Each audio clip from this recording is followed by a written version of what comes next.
Nakakaawang estado ngayon ni Justin Brownlee, kamusta na nga ba siya? At SMB new import Benny Boatwright, kamusta na nga ba ang naging debut game sa SMB? Yan nga ang ating mga tatalakayin.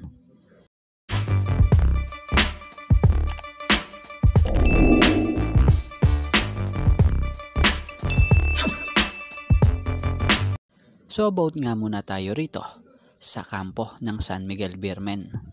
So winakasan na nga po, kung natatandaan nyo ng SMB, ang 6-game winning streak ng Phoenix Super LPG.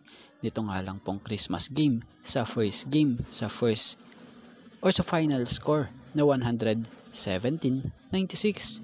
Isa nga sa inabangan dito ng SMB fans at maging SMB ang debut game ni Benny Boatwright, ang bagong import na pumalit kay Ivan Aska. May taas itong 6'8". Si Benny Boatwright sa unang game nito sa San Miguel Beermen, impressive numbers agad ang mga ginawa nito, kung saan pansing mabilis ito mag-react sa system ng SMB na kung saan naging fit agad siya sa team.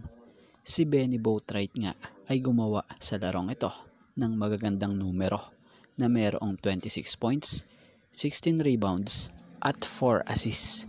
Katulong ang napakagandang ambag ni Terence Romeo na siya ngang tinanghal bilang best player of the game na umiscore ng 22 points, 8 assists and 2 steals.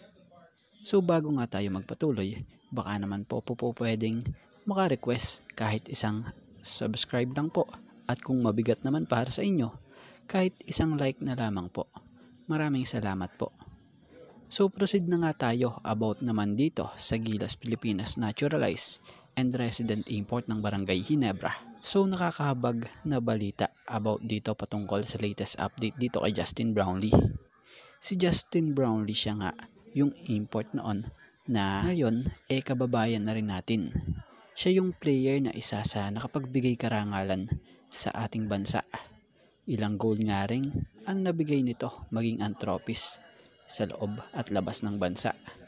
Isa sa pinakamatindi nga pong ginawa niya ay nung nagsakripisyo siya magserbisyo sa ating bansa kahit na may iniinda pala siyang injury sa paa. Binigay niya nga po ang lahat ng makakaya niya.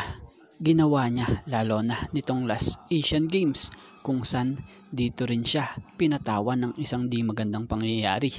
Dahil sa nangyayari kay Justin Brownlee, maging siya nalungkot sa nangyayari dahil hindi niya nga inaasahan na ganon ang gagawin sa kanya.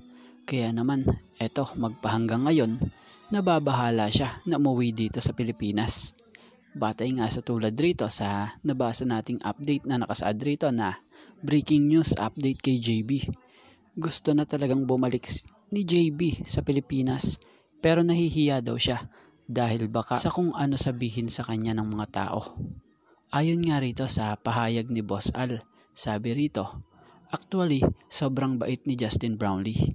Nahihiya pumunta dito. He went back to the States, sabi namin, balik ka na para mapag-usapan kung ano ang gagawin. Nahihiya daw siya, baka yung mga tao sabihin na nagda-drugs daw siya. Ganon, nahihiya siya. Sabi ko, nahihiya ka, ikaw ang nagpanalo sa atin. So yun nga, nakakalungkot lang dahil sobrang ramdam rin natin si Brownlee kahit na malayo siya o di natin siya nakakasama. Ramdam natin siya dahil sa ganong sitwasyon. Alam naman natin na ngayon, iba na talaga ang tao, lalo na yung mga bashers Ang kikitid na ng utak ng iba, di marunong umunawa at mag-support sa sariling kababayan. Pero sana soon, pinapanalangin nga rin natin na maging okay na si Justin, at sana naman yung mga bashers dyan tumigil na sa pangungutya sa kanya, dahil itong player na to ay isa sa naging hero rin natin para maipanalo at makuha ang kampyonato sa nakaraan niyang Asian Games. Kaya naman sana respect, tulad rin ng pag-respect niya sa atin at sa bansa natin.